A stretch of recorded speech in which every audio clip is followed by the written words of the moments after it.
میری تنہائی بڑھاتے ہیں چلے جاتے ہیں، میری تنہائی بڑھاتے ہیں چلے جاتے ہیں، ہم تالاب پہ آتے ہیں چلے جاتے ہیں۔ آج کی شام میں صدر محفل جناب عباس تابش۔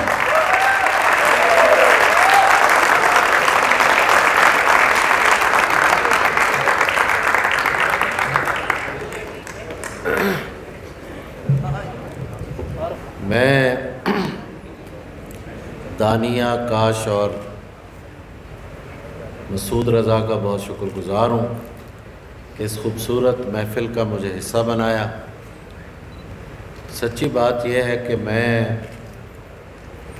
جب آیا تھا تو اندر سے بالکل خالی تھا، پھر یہاں ایسی چیزیں سننے کو ملیں، شانزے کی پرفارمنس دیکھی نظم پر، پھر شایان تھے جنہوں نے غالباً گٹار پر ایک گیت سنایا، اور اکبر علی تو وہاں لے گئے کہ میں اس وقت اندر سے بہت روشن ہو گیا ہوں، بہت بھر گیا ہوں۔ سلامت رہیے، اللہ خوش رکھے۔ باتیں بہت سی ہیں کرنے والی۔ کومل راجہ نے کہا کہ نثری نظم کو منوا کے رہیں گے، کوئی اس طرح کا جملہ بولا تھا انہوں نے۔ دیکھیے، جو سچ ہوتا ہے اسے منوانے کی ضرورت نہیں ہوتی،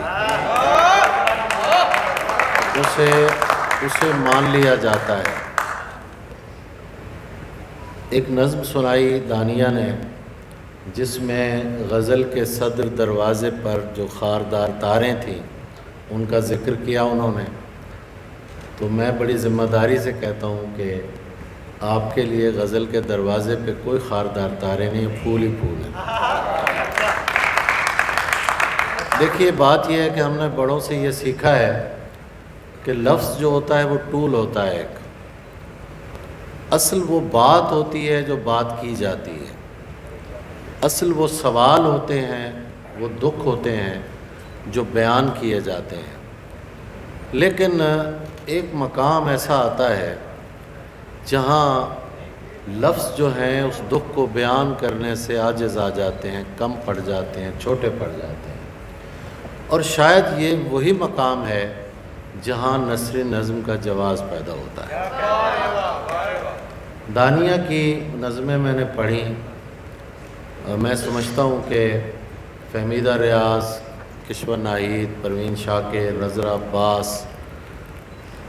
انہوں نے جس جنگل کے بہت سے کانٹے چنے، جس رستے کے، یہ بھی اسی خاردار رستے پہ چل رہی ہیں اور کانٹے چن کے ان نظموں کو گلاب کھلاتی جا رہی ہیں۔ بہت مجھے اچھی لگیں یہ نظمیں، سلامت رہیے آپ۔ اور ایک بات میں اور کرنا چاہتا ہوں کہ ردم کی بات کی آپ نے۔ دیکھیے، نثری نظم جو ہوتی ہے ہم اسے محسوس کر سکتے ہیں لیکن بتا نہیں سکتے کہ اس کے اصول کیا ہے، اور حسن بھی وہی ہوتا ہے جو صرف محسوس کیا جا سکتا ہے، سمجھایا نہیں جا سکتا۔ تو نثری نظم کا ایک اپنا آہنگ ہوتا ہے، اور وہ آہنگ جو ہے وہ آپ کے دکھ کا آہنگ ہوتا ہے۔ دکھ جب بیان ہوتا ہے تو نظم میں خود بخود آہنگ پیدا ہوتا چلا جاتا ہے۔ تو دانیہ کی کتاب ابیان میں یہ چیز مجھے محسوس ہوئی، وہ نظمیں، وہ سوالات۔ اس زمانے میں یہ سوالات اٹھانا بھی بڑے حوصلے کی بات ہے، اور یہ حوصلہ آخر کسی کو تو کرنا ہے۔ دانیہ انہی علمبرداروں میں ہے جو بہت نازک سوال بھی اٹھاتی ہے اور اپنی نظموں کی لائنوں میں اس کا جواب بھی دیتی ہے۔ بہت سی تالیاں دانیہ کے لیے، سلامت رہیے۔